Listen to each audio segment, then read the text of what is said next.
नमस्कार दोस्तों, मैं सतीश सुमन आपके अपने YouTube चैनल श्रेष्ठ भारत में आपका स्वागत करता हूं। तो दोस्तों, आप सब कैसे हैं? आशा करता हूं आप सभी अच्छे होंगे। दोस्तों, आज है 5 जून और आज पर्यावरण दिवस है और जो कबीर साहब हैं आज उनकी जयंती है। तो आज हम बात करेंगे कबीर साहब के बारे में, उन पर कुछ चर्चा करेंगे।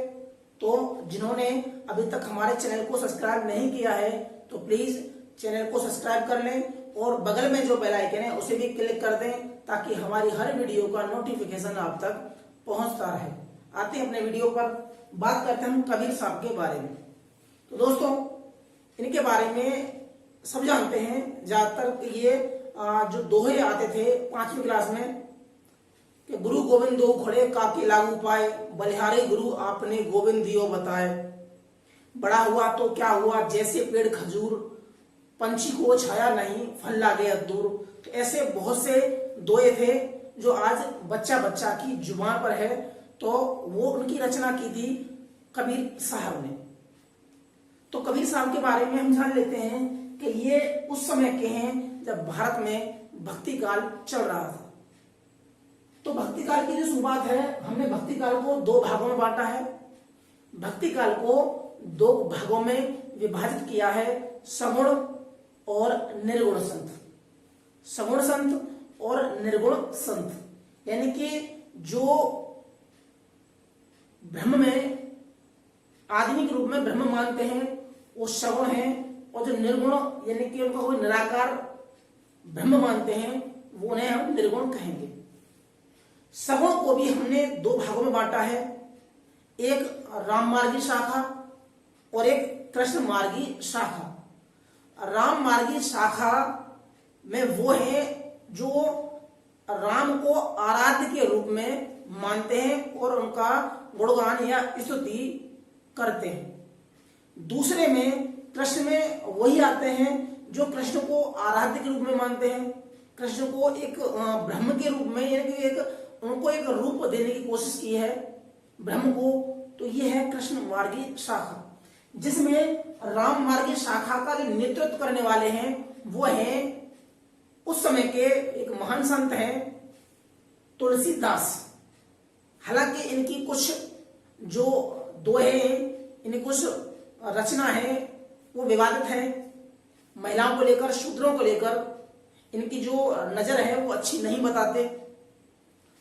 दूसरे हैं कृष्ण मार्गी शाखा के, इनमें आते हैं जो कृष्ण को मानते हैं, उनमें आते हैं इनका जो प्रतिनिधित्व कर रहे हैं सूरदास कर रहे हैं, जिन्हें बताते हैं कि ये जन्मांत होते हैं। तुलसीदास के बारे में इनकी जो रचना है रामचरितमानस है, कवितावली है, गीतावली है, दोहावली है और कई ऐसी रचना है। इसमें सूरसागर है, तो ये इनकी है। अब आते हैं हम निर्गुण शाखा के जो भी संत हैं उन पर आते हैं। तो निर्गुण शाखा को भी, जैसे हमने सगुण शाखा को 2 भागों में बांटा है, उसी तरह हमने निर्गुण शाखा को भी 2 भागों में बांटा है, जिनमें ज्ञान मार्गी शाखा है और एक प्रेम मार्गी शाखा है।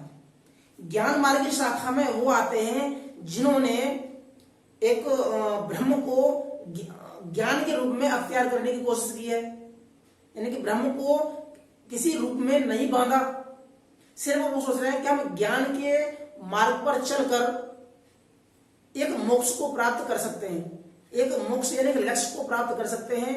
हम जो समाज में जो आडंबर है जातिवाद का, अंधविश्वास का, जो धर्म में कट्टरता है उसका, हिंसा का, इनका विरोध कर कर समाज में जागरूकता फैला सकते हैं और फैलाने का काम भी किया। उनमें जो ज्ञान मार्गी शाखा का जो प्रतिनिधित्व कर रहे हैं वो हैं सबसे प्रमुख कबीर साहब, और प्रेम मार्गी शाखा में जायसी, मलिक मोहम्मद जायसी, जिन्होंने एक पद्मावत की रचना की थी। पद्मावत की रचना कब की उन्होंने? वो है जो सूरी हैं, अगर उसका शेरशाह सूरी के दरबारी कबीर हैं, तो उन्होंने पद्मावत की रचना की है, जिसमें पद्मावती का जिक्र पहली बार आया है। ज्ञान मार्ग की शाखा में कबीर, रैदास, मलुकदास, धन्ना, गुरु नानक, दादू दयाल, मलुकदास और सुंदरदास, ये है ज्ञान मार्ग की शाखा के।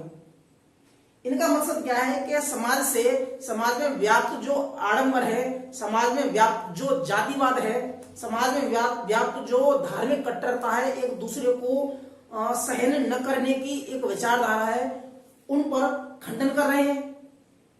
और जो चीज देख रहे हैं भौतिकवादी कह सकते हैं, इन्हें न ये आस्तिक हैं न ये नास्तिक हैं, इन्हें वास्तविक या स्वास्तिक कहा जाता है इन्हें, कि जो उन्होंने देखा सिर्फ उसी का जिक्र किया। ठीक है दोस्तों, तो ये है, इन भागों को बांटा है हमने। अब आते हैं हमारे कबीर के बारे में।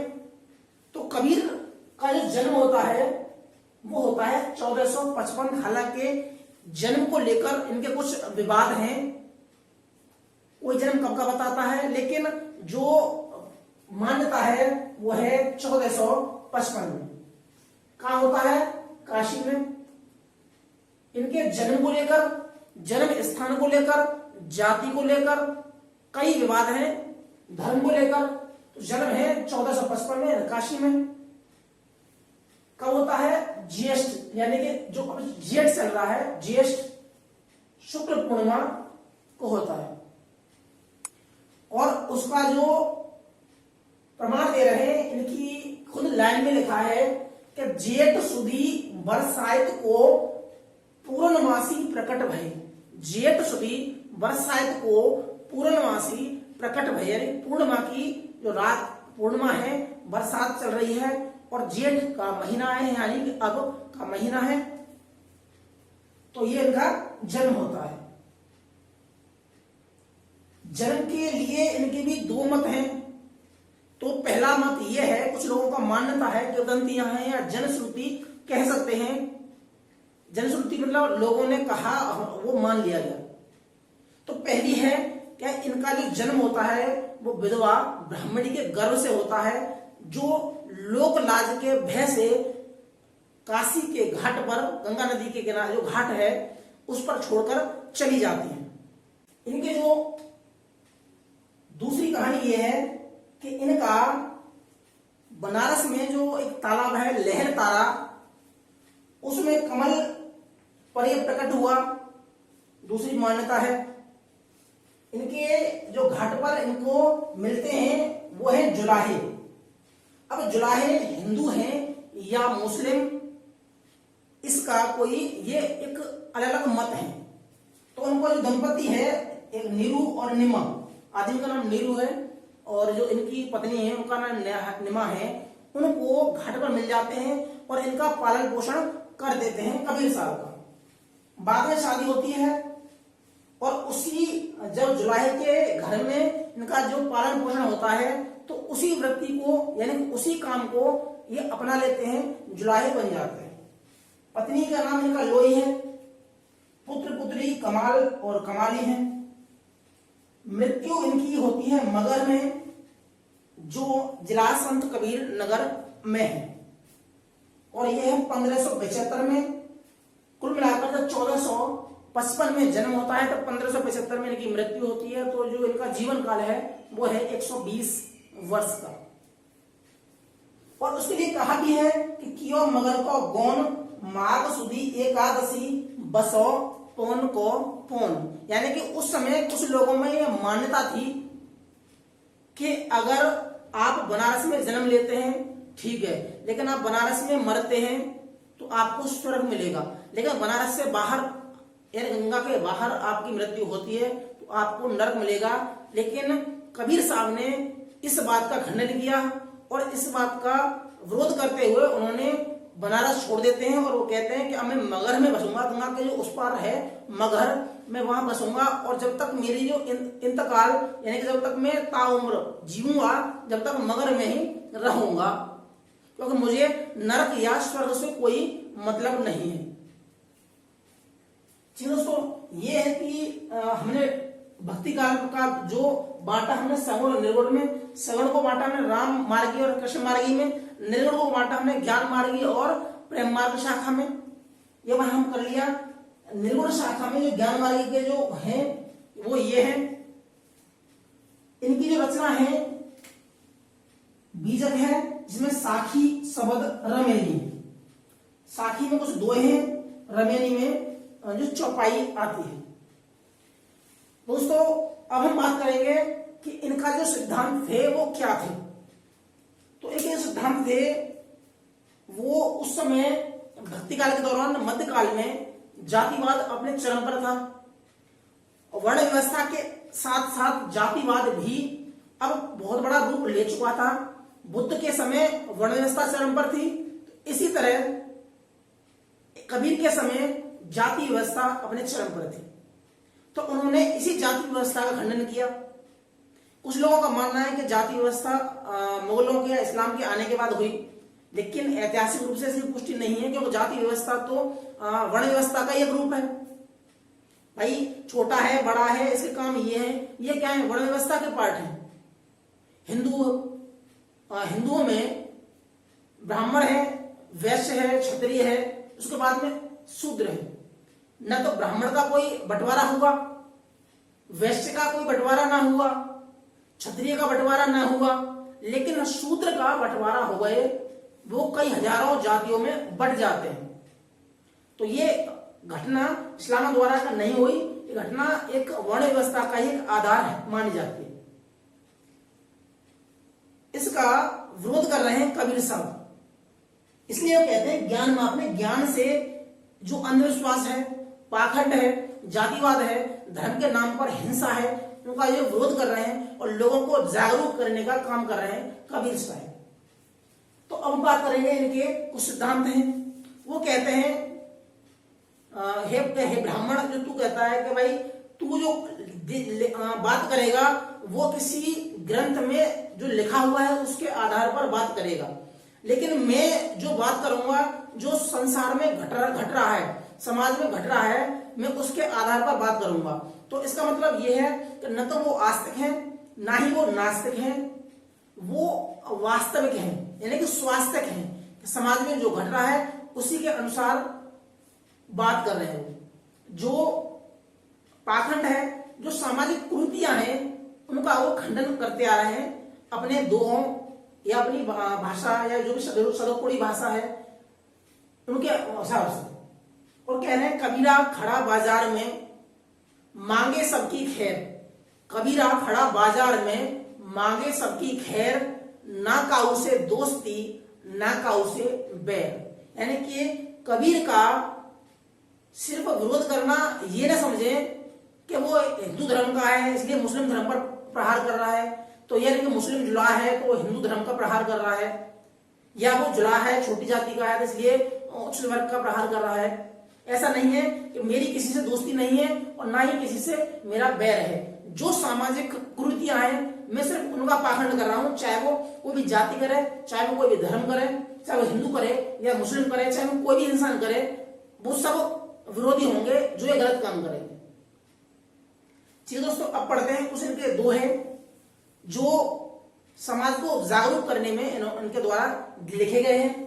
तो कहा गया है तीर्थाटन के विरोध में, गंगा नहाए काहे को तिरंगे, मछली न तिरी जाको पानी में घर है। भाई गंगा नहाने से कैसे आदमी तर जाओगे, यानी कि आपके जो पाप हैं कैसे तर जाएंगे, आप मोक्ष मिल जाएगा गंगा के नहाने से। लेकिन जो मछली है वो सदा से पानी में रह रही है, उसकी जो गंदगी है वो क्यों ना धुली, जो उसकी बदबू है वो क्यों ना साफ हुई। तो कह रहे हैं कि ये जो ब्रह्म है, जो भगवान है, वो आपके मन के अलावा कहीं नहीं है। और जो लोग जा रहे हैं उन्हें वो मूर्ख बता रहे हैं। कह रहे हैं कि जो बाहर जा रहे हैं वो उन्होंने धर्म को जाना ही नहीं, भगवान को उन्होंने जाना ही नहीं जो बाहर जा रहे हैं। कह रहे हैं कि जैसे हिरण, जबकि उसके बताते हैं कि नाभि में कस्तूरी है जो सुगंध देती है और उसकी सुगंध को लेने के चक्कर में वो चारों ओर घूमता रहता है। ऐसे ही और है कहां, वो है उसकी नाभि में। इसी तरह आदमी के दिल में, आदमी के हृदय में परमात्मा का वास है, ब्रह्म का वास है, लेकिन वो खोजने कहा जाता है काशी, किसी मंदिर में, किसी मस्जिद में। किसी तीर्थ स्थानों पर, जो कि उसकी सबसे बड़ी कमी है, जबकि वहां उसे मिलेंगे नहीं। मिलेंगे कहां मिलेंगे? मिलेंगे उसके हृदय में मिलेंगे। तो उसका इन्होंने विरोध किया है। तो इन्होंने कहा गया है कि कौन कौन तर गए जा गंगा के नहाए थे, कौन कौन तर गए जा गंगा के नहाए थे, जे मीन चौना तेरी जा को जलई में घर है। कौन कौन तर गए जा गंगा के नहाए थे, जे मीन चौना तेरी जा को जलई में घर है। कौन कौन तर गए जा शंख के बजाए थे, जे गदा चौना तेरो जा को शंख ही सो स्वर है। कौन कौन तर गए जा जटन के बढ़ाए थे, जे मोर चौना तेरो जा को 2.5 हाथ ऊपर है। कौन कौन तर गए जा मुड़ के मुड़ाए थे, जे भेड़ चौना तेरी जे मुड़े सरासर है। तो कहने का मतलब उन्होंने कहा है कि कौन कौन तर गए जा गंगा के नहाए थे, जे मीन चौना तेरी जा को जलई में घर है। कि जब लोगों में मान्यता है कि गंगा के नहाने से मोक्ष मिल सकता है, तो फिर मछली की जो बदबू है, मछली का जो बू है, गंदगी है, वो क्यों ना तेरी, जबकि तो उसका तो जन्म, घर और मरण सब कुछ जल में ही। कि कौन कौन तर गए जा शंख के बजाए थे, जे गदा चौना तेरो जा को शंख ही सो स्वर है। कि जब शंख के बजाने से लोगों में मान्यता यह भी है कि मंदिर में शंख बजाओ मोक्ष मिल सकता है, लेकिन जो जिसका स्वर ही शंख सा हो, गदा का जो स्वर है वो भी शंख सा ही हो, फिर वो क्यों ना तेरा उसका स्वर ही शंख सा है। कि कौन कौन तर गए जा जटन के बढ़ाए थे, जे मोर चौना तेरो जा को 2.5 हाथ पर है। जब जटन के बढ़ाने से, केस लंबे करने से कोई मोक्ष कैसे मिल जाएगा? अगर मिल जाता है फिर मोर के को कैसे मोक्ष नहीं मिला? उसका तो 2.5 हाथ लंबा केस है उसके। तो कौन कौन तर गए जा मुड़ के मुड़ाए थे, जे भेड़ चौना तरी जे मुड़े सरासर है। कि जब मुंडन संस्कार करने से कोई किसी को कैसे मोक्ष मिल जाता है? अगर मिल जाता है तो भेड़ को क्यों ना मिलता? वो तो लगातार बाल आते हैं, फिर मुंडन होता है, बाल आते हैं, उसका मुंडन होता है, लगातार उसका मुंडन होता रहता है, फिर वो क्यों ना तिरती, उसे मोक्ष क्यों नहीं मिलता? दूसरे कह रहे हैं पाहन पूजे हर मिले। जैसे क्या है, अंधविश्वास का विरोध कर रहे हैं कि पाहन पूजे हर मिले तो मैं पूजूं पहाड़, पाहन पूजे हर मिले तो मैं पूजूं पहाड़, ताते तो चाकी भली जाए खाए पीस संसार। के पत्थर को पूजने से अगर कोई भगवान मिल जाता है तो मैं पहाड़ को पूजता। अगर आपको पूजना ही है तो उस चक्की को पीसो जिसका अनाज पीसकर लोग जिंदा रहते हैं, खाते हैं, पीते हैं। तो ये क्या है, मूर्ति पूजा जो आडंबर को बताते हैं, मूर्ति पूजा में छिपा आडंबर है, उसका विरोध कर रहे हैं कबीर साहब। जो अगली जो लाइन है उसमें है धर्म के नाम पर जो अंधविश्वास है, धर्म के नाम पर जो हिंसा है, जो जानवरों का कत्ल है, उसका विरोध कर रहे हैं कि दिन भर रोजा रखते हैं। इस्लाम में पूरे दिन हमें रखेंगे रोजा और रात में गाय को मार देंगे। कि दिन भर रोजा रखत है, रात हनत है गाय। रोजा दिन में रखा और रात में हमने गाय मार दी। यह तो खून है बंदगी, ये तो खून है। इससे खुदा कैसे खुश हो जाएगा? किसी को जीव के मरने से, जबकि ऐसा मानते हैं कि सारे जो जीव जंतु हैं खुदा ने बनाए हैं, यानी कि ईश्वर ने बनाए हैं, फिर एक आदमी दूसरे को कैसे मार रहा है, और वो भी धर्म के लिए, ईश्वर को खुश करने के लिए, तो उससे ईश्वर कैसे खुश हो जाएगा? तो ऐसा मानना है कबीर साहब का कि उससे ये लोगों का एक भटकाव है, धार्मिक धर्मांधता है, इसके अलावा और कुछ नहीं है। अगले में कहता है कि बकरी पाती खाता है। हाँ, बकरी अगर पत्ता खाती है तो उसको तुमने उसकी खाल काट ली, लेकिन जो आदमी बकरी को ही खा रहा है तो उसको उसके जो कर्म है उसे कौन देखेगा? फिर कि बकरी पाती खात है ताकि काढ़ी खाल, जे नर बकरी खात है ताको कौन हवाल, फिर इसे कौन देखेगा? अगली है दशरथ को तो तियो लोक बखाना, राम नाम का मरम है जाना। ये है रमेनी में, जो चौपाया छंद होता है वो रमेनी में है, और यह है चौपाया छंद। आगे जो क्लास होगी छंद की होगी। क्या जो राम है, जिस राम को आप मान रहे हो, वो सिर्फ दशरथ का पुत्र है, वो एक राजकुमार है, और जिसके लिए मान रहे हो वो राम नहीं है। यानी कि भगवान के रूप में अगर राम को मान रहे हो दशरथ पुत्र को, तो वो ब्रह्म नहीं है। उनका मानना है वो एक राजकुमार है, और जिसके लिए मान रहे हो वो आपके हृदय में है। आप पूछ भले रहो, लेकिन जो उसका तत्व ज्ञान है, उसका जो मर्म ज्ञान है, आप उसकी जानकारी नहीं है। जिसको जानता है, जो जानता है वो मानता नहीं, और जो मानता है वो जानता नहीं। ऐसा मानना है कि जिसको आप मान रहे हो वो राम नहीं। राम एक नाम है, राम एक नाम है जो हृदय में, सबके हृदय में विद्यमान है। वो उसका कोई न रूप है, न कोई रंग है, न कोई आकार है, वो एक निराकार ब्रह्म है। और हमें निराकार ब्रह्म की ओर ही जाना चाहिए, उसी से मोक्ष मिल सकता है। अगर आप साकार ब्रह्म की ओर जाते हैं तो उससे किसी भी तरह का मोक्ष या मन में शांति नहीं मिल सकती। अगले हम कह रहे हैं कि इस्लाम के लिए जो मस्जिद बनाते हैं, या कंकर पत्थर जोड़ के मस्जिद लई बनाए, ताचड़ मुल्ला बांग दे क्या बहरा हुआ खुदा है। कि जैसे जो मस्जिद बनाई है कंकड़ से, पत्थर से, ईंट से, गारी से, उस पर मुल्ला चढ़कर आवाज देता है, अल्लाह को पुकारता है, क्या आपका अल्लाह बहरा है? कबीर ने कहा है, मैंने नहीं कहा, कबीर ने कहा है कि आपका अल्लाह बहरा है। अल्लाह है, कहां मिलेगा? अल्लाह हृदय में मिलेगा, वो आवाज देने से नहीं मिलेगा। वो कह रहे हैं अगर आवाज देके बुलाना हो तो बुला के देखिए, लेकिन आएगा नहीं, क्योंकि वो कह रहे हैं कि मैं नास्तिक नहीं हूं, आस्तिक तो मैं ही हूं। क्योंकि मुझे पता है आस्तिक क्या है कि ईश्वर में विश्वास करता है, और नास्तिक क्या है, ईश्वर पे विश्वास नहीं करता। तो वो कहना चाह रहे हैं कि आस्तिक तो मैं हूं, मुझे पता है कि ईश्वर कौन है, और ईश्वर क्या कर सकता है, ईश्वर हमारे लिए आ सकता है या नहीं आ सकता, मुझे पता है। अगर आपको लगता है कि आ सकता है तो अपनाइए। तो आस्तिक तो मैं हूं, जो मुझे पता है कि वो आ नहीं सकता किसी काम के लिए। मुझे पता है कि मैं ईश्वर को मान रहा हूं कि वो नहीं आएगा, तो तुम ईश्वर को नहीं मान रहे, तो आप वो आएगा नहीं, आप उसको खाना का आवाज दोगे। तो वो क्या है कि नास्तिक तुम हो, आस्तिक तुम मैं ही हूं।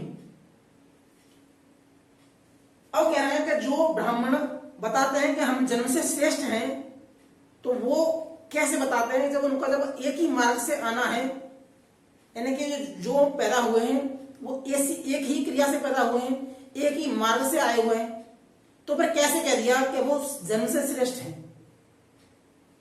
कि जो तू बामन बामनी का जाया, आन मार्ग से क्यों ना आया? कि अगर तू बामनी का जाया है, अगर तू श्रेष्ठ है, तो दूसरे मार्ग से आता, उसी मार्ग से क्यों आया है? जो जिसे तुम निम्न कह रहे हो, वो भी उसी मार्ग से आ रहे। तो या तो उन्हें किसी और मार्ग से आना चाहिए था, या अगर तुम्हें छुआछूत मानते हो तो तुम्हें किसी और मार्ग से आना चाहिए था। नाक से आते, कान से आते, आंख से आते, बालों से आते, या किसी और से आते। यही बात तो वो इस्लाम के लिए कह रहे हैं कि जो तू तुरकनी का जाया, फिर पेट में खतना क्यों ना कराया? तू तुरकनी का जाया, पेट में भीतर खतना क्यों ना कराया? तो उनका कहना है कि जब तुम, जो इस्लाम है उसकी मुख्य पहचान है खतना, तो भी कोई भी पहन सकता है। तो क्या है कि खतना एक विशेष प्रकार का संस्कार है इस्लाम में। तो कह रहे हैं अगर ईश्वर या अल्लाह अगर किसी को धर्म के आधार पर विशेष पहचान देता, तो फिर बाहर क्यों देता? फिर वो अंदर से बना के भेजता, खतना अंदर ही कराता। तो ये क्या है? एक अंधविश्वास है। ये क्या है? सिर्फ एक पंथ है जिनको लोग एक दूसरे में अंतर बताने के लिए कर रहे हैं, ऐसा मानना है कबीर साहब का। तो ऐसे काफी दोए हैं उनके। तो दोस्तों, हमारे द्वारा दी गई जानकारी आपको कैसे लगी? अगर आपको अच्छी लगी है तो उसे लाइक कीजिए, शेयर कीजिए और सब्सक्राइब कीजिए। बगल में जो बेल आइकन है उसे भी क्लिक कीजिए, ताकि हमारी हर वीडियो का नोटिफिकेशन आप तक पहुंचता रहे। आपके जो भी कमेंट हो, सुझाव हो, शिकायत हो, आप उन्हें भी बेहिचक ले सकते हैं। हो सकता है कि हम उन्हें, अपनी जो कमी है उन्हें हम दूर कर सकें। ठीक है दोस्तों, मिलते हैं अगली वीडियो में। तब तक के लिए जय हिंद, जय भारत।